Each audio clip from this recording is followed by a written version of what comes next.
que je synchronise l'enregistrement entre l'appareil photo, enfin l'appareil, l'enregistreur. Bon. Alors, on y va? Et si nous parlions un peu de SVT? Oui, mais nous allons parler de quoi aujourd'hui? C'est le mystère du jour. Alors, on est toujours dans les programmes de seconde. Et si nous parlions en SVT, sciences de la vie et de la Terre, de l'organisation interne des cellules animales. Alors, nous avons fait déjà quelques cours sur le fait que les cellules ont des fonctions et que pour avoir des fonctions bien précises, il faut des conditions bien précises. C'est un peu la vérité de la palisse. Bon. Une cellule. C'est quoi une cellule? Petit rappel, c'est une unité structurale et fonctionnelle. Alors structurale, ça veut dire qu'elle possède une structure, et cette structure renferme à l'intérieur une fonction que l'on appelle le métabolisme. Alors le métabolisme, c'est l'ensemble des réactions chimiques qui a lieu dans la cellule et qui fait que cette cellule est vivante. Donc une cellule est une unité vivante qui est délimitée par une membrane plasmique, on dit aussi quelquefois membrane cytoplasmique. Donc divers procédés permettent d'étudier l'intérieur de cette cellule. Et si on regarde d'un petit peu plus près, on s'aperçoit que cette cellule, dans le cytoplasme, possède aussi des choses, des structures qui sont plus petites qu'elle, évidemment. Sinon, ce ne serait pas la cellule serait autre chose. Si on avait une structure qui soit plus grande que la cellule, ce ne serait plus une cellule, ce serait étrange. Eh bien, cet étrange, ce serait le milieu extracellulaire, et au niveau duquel, en deçà de ce milieu extracellulaire, par-ci par-là, il y a d'autres cellules. Alors les cellules peuvent être plus ou moins jointives par un contenu qui est contenu dans ce milieu extracellulaire. Autrement dit, on parle là de matrice extracellulaire. Autrement dit, pour faire simple, deux cellules, par exemple, sont séparées par un espace que l'on appelle matrice extracellulaire, qui est constituée par diverses molécules, qui permettent la cohésion de ces cellules au sein d'un tissu, par exemple. Donc, ces structures plus petites, on leur donne un nom, celui d'organites. Alors, ne pas confondre organisme et organite. Les organites sont des petites structures. Et puis, il y a, dans ce cytoplasme également, des molécules, donc différentes molécules. Donc, on peut se poser la question concernant l'organisation d'une cellule, et là, nous pourrions prendre une cellule animale, une cellule qui a une spécialisation. Quelle relation y a-t-il entre cette organisation de cellules animales et la spécialisation? Alors, nous avons déjà parlé de cellules spécialisées dans un autre cours. Nous avons donné quelques exemples. Et là, il s'agit d'approfondir un petit peu plus, c'est-à-dire de s'approcher un petit peu plus à l'intérieur de la cellule au niveau du cytoplasme. On peut prendre l'exemple de n'importe quelle cellule. Et on va prendre l'exemple d'une cellule du foie. Alors les cellules du foie s'appellent des cellules hépatiques. Alors ça veut dire quoi, cellules hépatiques? Bien, ça veut dire que le foie est constitué par des cellules, que l'on appelle des cellules hépatiques. Si on fait une observation au microscope électronique, on voit plein de choses.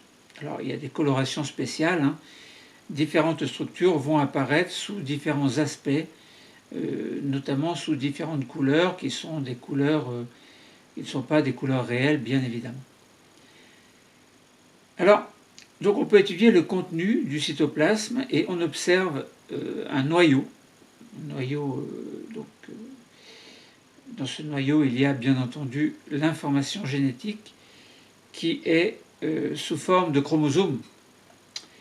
Donc qui subit ces chromosomes subissent des transformations au cours de ce que l'on appelle la vie cellulaire, le cycle cellulaire. Mais de cela, nous en parlerons dans un autre cours. Donc nous voyons des organites. certains sont appelés mitochondries. Alors on peut les apercevoir, par exemple, dans la photographie que j'ai devant moi, au microscope électronique, je vois que ces structures apparaissent en rose. Ce sont des mitochondries. Dans les mitochondries, il y a un ensemble de réactions chimiques que l'on appelle la respiration cellulaire plutôt, qui consiste globalement à produire de l'énergie.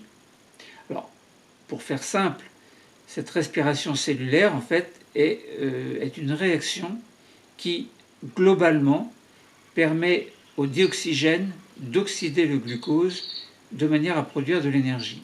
Alors, bien évidemment, des déchets sont produits en même temps, sont expulsés en même temps. Il s'agit du dioxyde de carbone et en parallèle aussi de l'eau est produite. Respiration cellulaire, c'est un mécanisme qui, si on le résume, il apparaît très simple, mais qui en fait est d'une grande complexité et il ne s'agit pas du tout d'en expliquer ici les détails.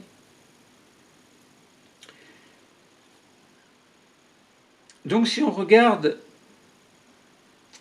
d'un petit peu plus près cette mitochondrie, on s'aperçoit qu'il y a un système de membrane à l'intérieur. Bon, on peut se poser la question, à quoi servent les mitochondries? Nous l'avons dit, c'est la respiration cellulaire. À quoi servent ces différentes membranes? Bon, c'est assez compliqué, c'est pas l'objet de l'étude ici, mais ces membranes internes ont un rôle très important.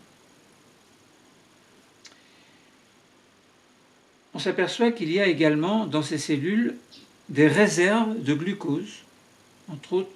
Alors si plusieurs glucoses sont assemblés entre eux par différentes liaisons covalentes, donc des liaisons fortes, eh bien on obtient une molécule beaucoup plus importante, beaucoup plus grande que l'on appelle le glycogène. Alors le glycogène, c'est un peu l'amidon des plantes. Bon, la structure est globalement la même, sauf que d'un côté on appelle dans le monde végétal ces assemblages de glucose, on appelle ça l'amidon, et dans l'espèce animale, par exemple, on appelle ces assemblages le glycogène. Donc une réserve, une forme de réserve de glucose qui est située dans le foie, et qui là on comprend bien que si par exemple dans le sang il y a une baisse de la quantité de glucose, c'est-à-dire que si on entre doucement dans ce que l'on appelle une hypoglycémie, eh bien, le foie va pouvoir libérer, du glycogène qui va passer dans le sang pour faire en sorte que l'homéostat glycémique reste constant. Autrement dit, la concentration de glucose dans l'organisme, dans le sang, entre autres, reste constant. Alors,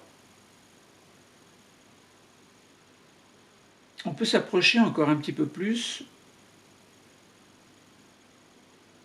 parce que si on regarde les molécules de glycogène, bon, on voit dans la cellule hépatique, si on regarde dans le microscope électronique, on voit du vert foncé, donc des petites particules de vert foncé sur un fond vert clair, où il y a beaucoup de petites particules, de petits organites roses.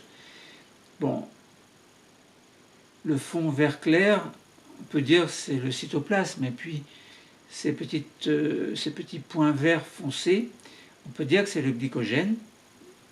Et si on regarde d'un petit peu plus près la structure de ce glycogène, à l'aide d'un logiciel de modélisation, alors il y en a plusieurs, Rastop par exemple, etc., il est possible d'étudier un fragment de cette molécule de glycogène et s'apercevoir que l'unité fondamentale de cette macromolécule, donc de cette grande molécule, est bien le glucose. Le glucose, c'est l'unité constituant le glycogène. Donc c'est bien le modèle d'un fragment de molécule de glycogène qui est présenté grâce au logiciel de modélisation. Alors on peut identifier également les molécules, on peut identifier également les atomes grâce à ce logiciel, puisqu'on voit différentes couleurs. Alors on peut mettre sous forme de boules de petites boules, donc chacun des atomes, et on voit des boules blanches, des rouges, des grises foncées, des grises claires, et chaque boule correspond à un atome bien précis, alors qui peut être de l'hydrogène, du carbone, de l'azote, de l'oxygène, bon, etc. Donc différents aspects de cette molécule qui comprend une structure très particulière mais spéciale et spécifique en fait de ce glycogène. Bon, donc voilà. Hein. Donc si on résume, on a dit, on cherche à comprendre la relation entre l'organisation d'une cellule animale et sa spécialisation. Alors si on prend comme exemple de spécialisation les organites tels que les mitochondries, spécialisés par exemple dans la respiration cellulaire. Bon, donc on pourrait dire le foie est spécialisé dans la respiration cellulaire. Mais en fait, toutes les cellules possèdent des mitochondries et toutes les cellules sont capables de faire la respiration cellulaire. Donc en soi, le fait qu'il y ait des mitochondries ne représente pas, vis-à-vis de la cellule hépatique, une spécialisation. Puisque pour vivre, chaque cellule a besoin de cette respiration cellulaire. Donc s'il y avait une cellule, et dans cette cellule, s'il n'y avait pas de respiration cellulaire, cela poserait un problème.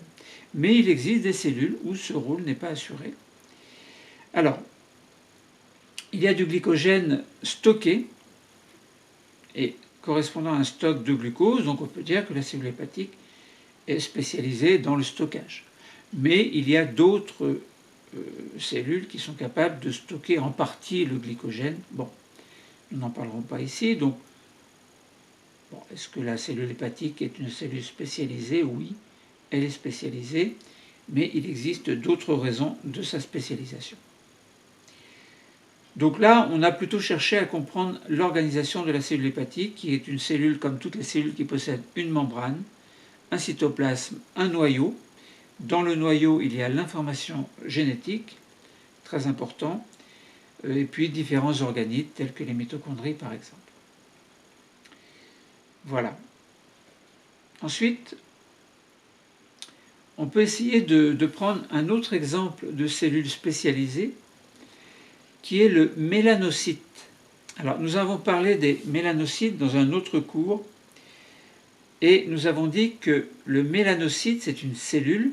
Alors, petite parenthèse, lorsque le mot se termine par cyte, C-Y-T-E, c'est très souvent que l'on parle de cellules. D'ailleurs, la cytologie est l'étude des cellules. Donc là, on parle de mélanocyte, qui est une cellule un peu spéciale. Ce sont des cellules spécialisées qui sont dans l'épiderme.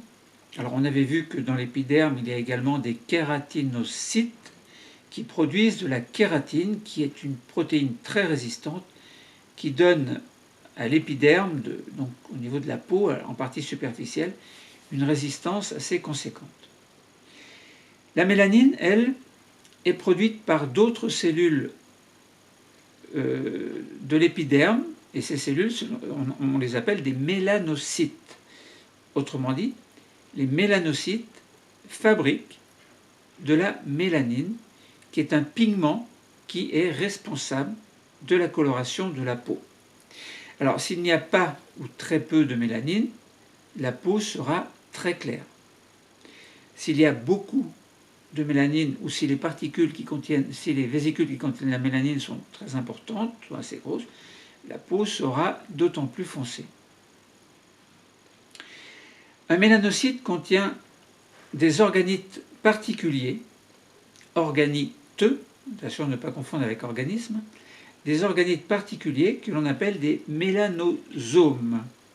Les mélanosomes contiennent donc des pigments des molécules, donc des pigments de mélanine, et ces mélanosomes vont migrer dans les kératinocytes, et ainsi la coloration de la peau va être possible, et entre autres, ces mélanosomes vont protéger les kératinocytes contre les rayons ultraviolets.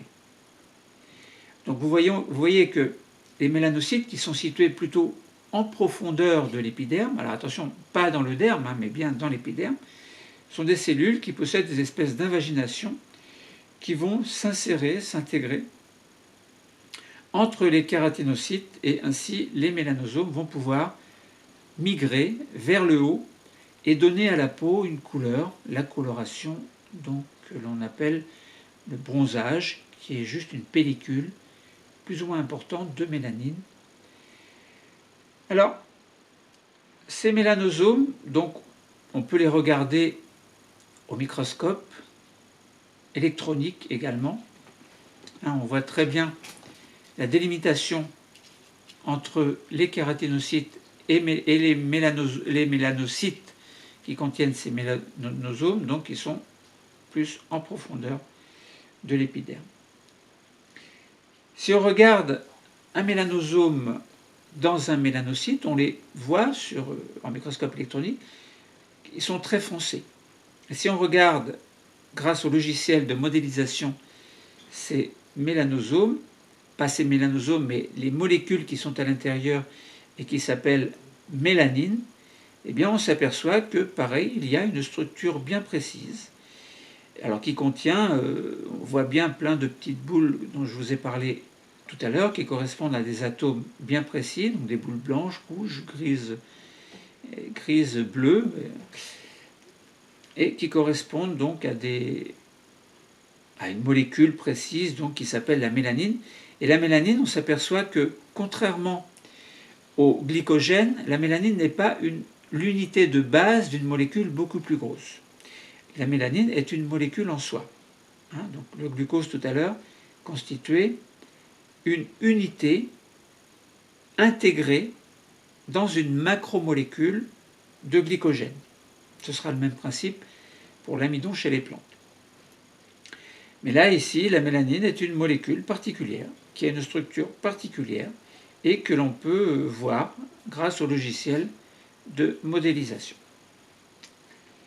Bon, voilà. Ainsi, nous avons pu mettre en relation l'organisation interne des cellules animales avec leur spécialisation.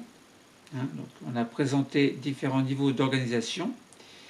Les ordres de grandeur, évidemment, bon, je dis, si par exemple on regarde au microscope optique, c'est-à-dire le microscope traditionnel et le microscope électronique, on voit qu'il y a une différence au niveau de l'échelle de grandeur dont je n'ai pas parlé, mais que vous allez pouvoir retrouver sur les documents correspondant par exemple à votre manuel ou à un document, une photographie que vous avez trouvé sur Internet.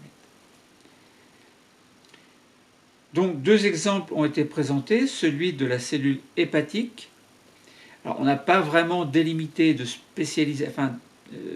parlé de spécialisation de la cellule hépatique, pourtant elle a un rôle très important. Nous n'en avons pas parlé, mais elle est spécialisée. Bon, à vous de découvrir si vous voulez comprendre un petit peu plus sur Internet. Par contre, on a bien parlé de cellules spécialisées dans le cas des mélanocytes qui sont capables de sécréter de la mélanine, donc de fabriquer de la mélanine, donc molécules qui vont se mettre en réserve, en quelque sorte, dans des espèces de vésicules que l'on appelle des mélanosomes, et qui vont être capables d'aller en surface, s'intégrant entre les kératinocytes, pour former une espèce de petite couche protectrice contre les rayons ultraviolets, que l'on appelle le bronzage. Donc là, on parle vraiment de cellules spécialisées. Donc on a mis en évidence les différents niveaux d'organisation que l'on a observés. L'ordre de grandeur, nous n'en avons pas parlé, mais on imagine qu'on parle de micromètres, voire d'angstrom. Donc voilà ce que nous pouvions dire sur l'organisation interne des cellules animales avec des structures à l'intérieur même de la cellule qui sont intégrées dans le cytoplasme. On parle alors d'organites. On a parlé d'organites type mitochondrie dans la cellule hépatique, mais que l'on pourrait retrouver dans d'autres cellules. Et on a parlé d'organites type mélanosome dans les mélanocytes que l'on trouve dans l'épiderme. Bon, voilà ce que nous pouvions dire sur ce cours. L'organisation interne des cellules animales. On a mis en évidence la relation qui existait entre l'organisation d'une cellule animale et sa spécialisation. Le cours est terminé. Merci.